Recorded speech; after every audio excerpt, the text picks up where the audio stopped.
Neighbors in Rutherford County's Blackman community say they are fed up with the rock quarry next door, and now they're doing something about it.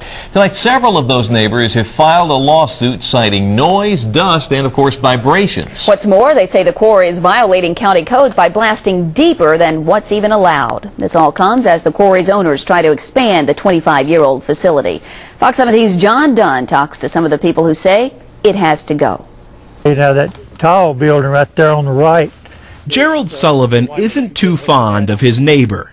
The quarry is loud and noisy, and it's just a nuisance. For nearly 20 years, he's watched the Rogers Group facility grow larger, and he says it has changed his quality of life.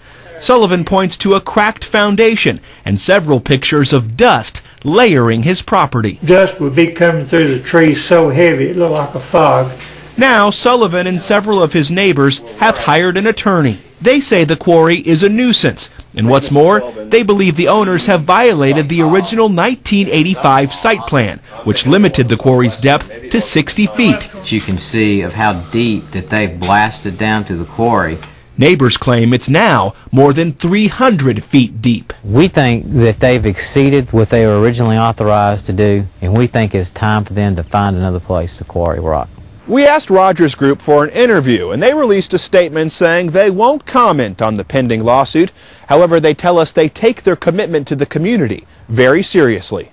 It's a position that Blackman resident Jim Tapscott isn't buying. To make a good neighbor out of a rock quarry is like trying to make a pet out of a rattlesnake. You can't do it. Tapscott has been outspoken against Rogers Group's efforts to expand.